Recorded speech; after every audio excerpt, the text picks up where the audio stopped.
Theater is proud to present the Lincoln Medal to the Honorable Nancy Pelosi.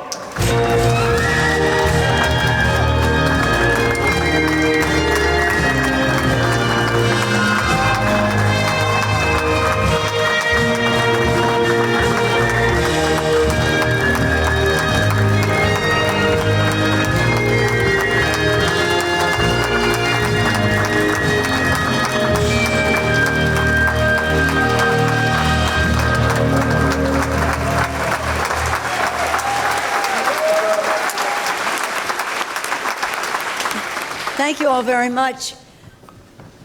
Just to hear Bernadette Peters talk about my first venture into civic life officially as a library commissioner, when the mayor then, Joseph Alioto, said to me, "No woman should be doing this work without getting official recognition." I never thought of him as a feminist, but that was a feminist statement that he made. But to hear you, Bernadette, talk about that just was an emotional experience for me. I'm a big fan of yours. I was dwelling on what you said earlier, that the children will listen. They will listen to you. They will listen to you. Thank you so much. I'm personally very honored by your kind remarks. And thank you. And thank you to Speaker Boehner, my dear friend, to Attorney General Holder, and to John Meacham. Thank you. You embarrassed me with your generosity of your words. Thank you for your very kind words. Let us again salute Paul Teutweit for he has been so absolutely remarkable. Paul Tetro. I'm sorry that Phoebe can't be here. Mr. Dempsey, thank you for your words about the society. And again, to all of the board tonight, thank you for what you do, and thank you for the honor that you have bestowed on me. Before I go further, though, I want to say I was very excited to see the tribute to the libraries. And as Bernadette said, who knows where they may go, starting in the library. But thank you, Steve and Christine, for the support that you've given to libraries. It's wonderful to see that.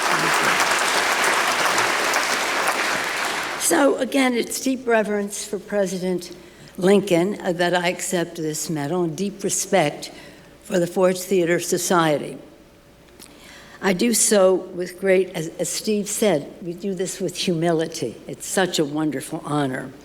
I also do so with great appreciation to the House Democrats, who are largely responsible for everything you saw, their courage to get the job done. And I do so with the loving support of my family, including my dear husband, Paul Pelosi, who is here. Paul Pelosi. Representing the rest of our family, our daughter Christine and our grandson Liam. Thank you for being with us tonight. I came here directly from France.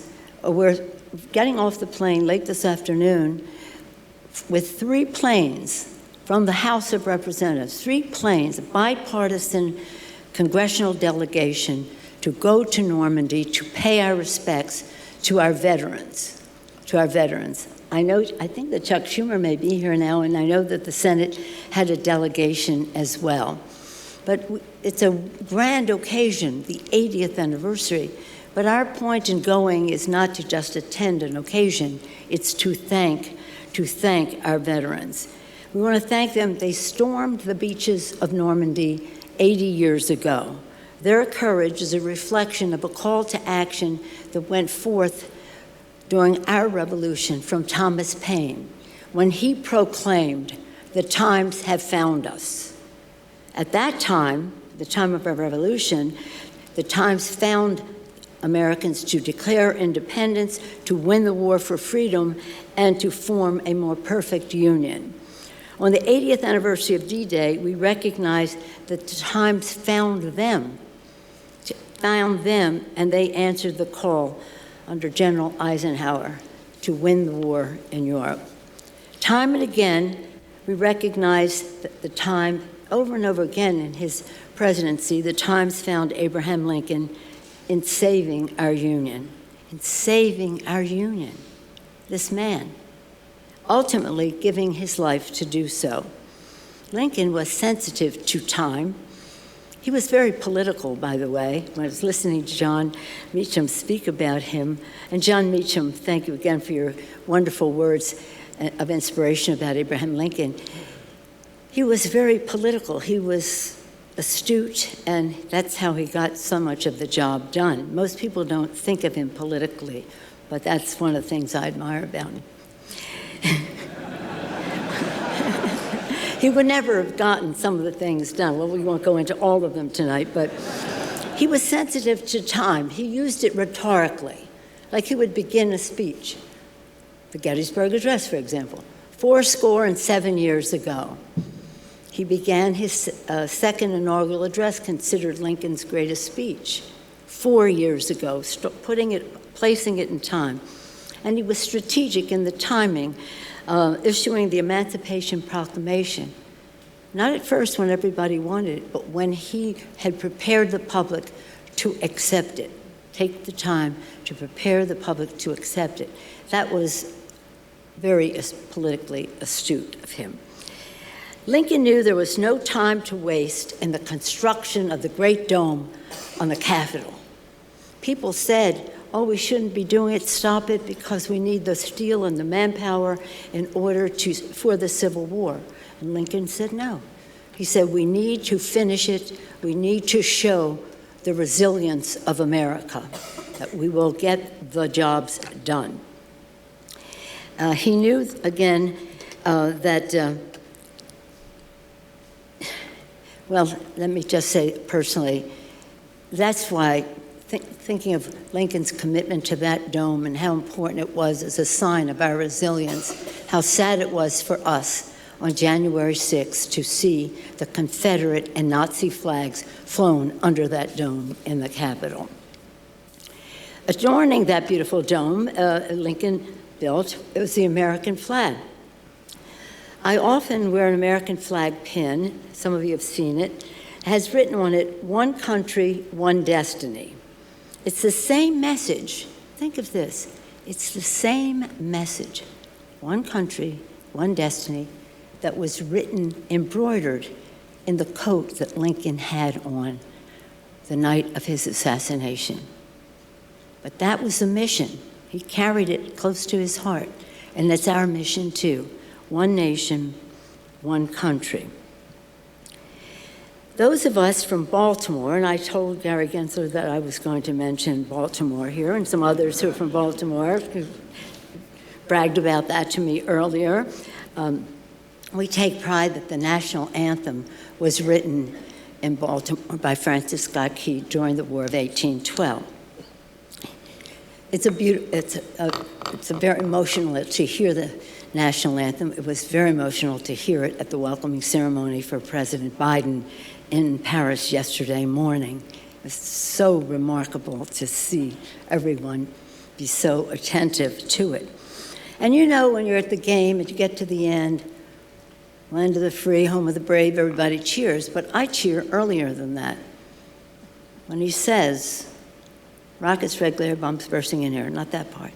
Proof through the night that our flag was still there. Proof through the night that our flag was still there. That's what we're going through right now.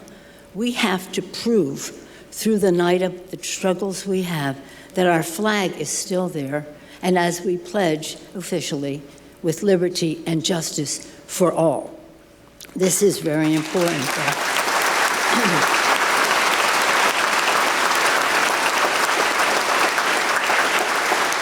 It is our sacred charge to ensure the survival of our majestic American experiment in democracy, as George Washington called it. That's George Washington is there now because George Washington was there then, that night. The Times found our founders. The Times found them, as I said. Declare independence, fight a war of independence, win the war, write the documents for equality in our country, make them amendable so that we can always improve them over time. The Times found our founders. The Times found Lincoln. The Times found America to defeat the Nazis in the during World War II, and the times have found us today to protect and defend our democracy and our Constitution. We must do so, as Lincoln said in his second inaugural, with malice toward none, with charity toward all. And with the arts give us a path to that unity and that goodness. Thank you, Ford Theater, for bringing people together in appreciation for the arts in terms of entertainment, whether it's Christmas Carol or Bernadette Peters, in entertainment or in education through the arts, as we saw with the beautiful story of Matthew Shepard and all that you have taught people about that tragedy and the Laramie Project. Let us applaud the Laramie Project, because that is such a remarkable thing.